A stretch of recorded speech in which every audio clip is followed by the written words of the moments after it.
मोदी सरकार ने पूरे देश में जबरदस्ती E20 लागू कर दिया है। पूरे देश की जनता इससे बहुत दुखी है। लोगों के टू व्हीलर्स में, मोटरसाइकिल में, स्कूटर में, कार में, एसयूवी में, फोर व्हीलर्स में माइलेज बहुत जबरदस्त ड्रॉप हो गया। Almost 25 to 30% there has been a drop in mileage. और लोगों की गाड़ियां खराब हो रही हैं, इंजन खराब हो रहे हैं, इंजन सीज हो रहे हैं, फ्यूल सिस्टम खराब हो रहा है, जंग लग रहा है। इतना शोर होने के बावजूद भी मोदी सरकार जो है वो अड़ी हुई है, उसको वापस नहीं ले रही है।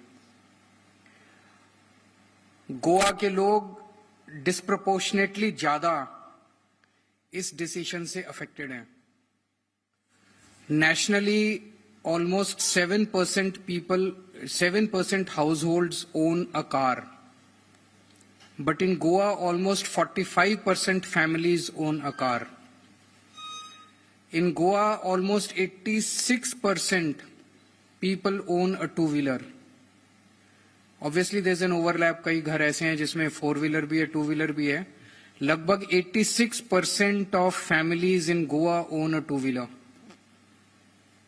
सो आप ये समझ सकते हो कि लगभग 85 to 90% families in Goa are affected by this decision. उनकी माइलेज कम हो रही है, उनके आज नहीं तो कल, कल नहीं तो परसों जिनके इंजन खराब नहीं हुए, इंजन खराब होंगे ही होंगे। देश दुनिया भर में जिन जिन कंट्रीज ने E20 लागू किया, they gave themselves 10, 15, 20 years before this decision was implemented. Brazil is at the forefront. Brazil में अब E100 है, पूरा का पूरा इथेनॉल भी यूज होता है without any petrol. Flexi fuel vehicles हैं। पर ब्राजील ने 50 साल लिए E20 करने में। In 1931 Brazil introduced E5 and they introduced E20 in 1985. 55 साल के बाद उन्होंने E20 किया और अब जाके उन्होंने E100 किया, लेकिन वहां पे E30 और E100 दोनों के बीच में ऑप्शन मिलता है। बाकी most of the countries in the world, rest of the countries in the world जहां जहां इथेनॉल है, इट्स लेस देन E10। चाहे आप जर्मनी ले लीजिए, चाहे आप यूएस ले लीजिए, दूसरे जितने कंट्रीज हैं वहां पे E10 से भी कम है। हमारे देश के अंदर 2022 में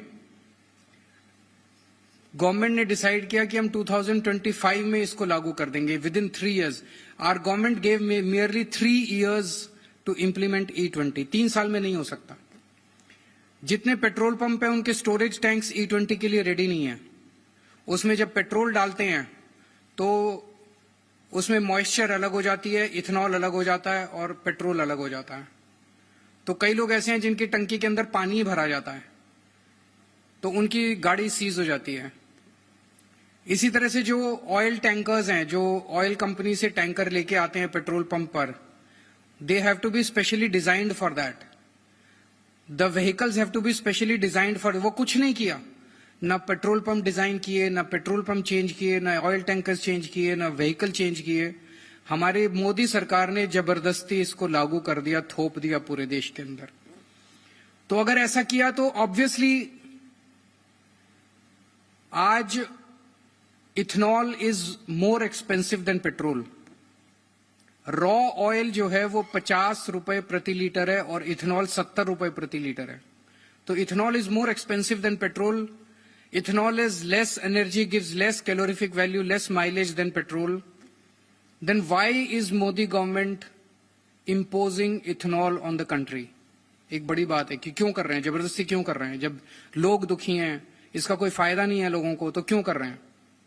तो वो इसलिए कर रहे हैं बिकॉज अमेरिका का प्रेशर है, ट्रंप का मोदी जी पे प्रेशर है कि आप हमसे इथेनॉल खरीदो।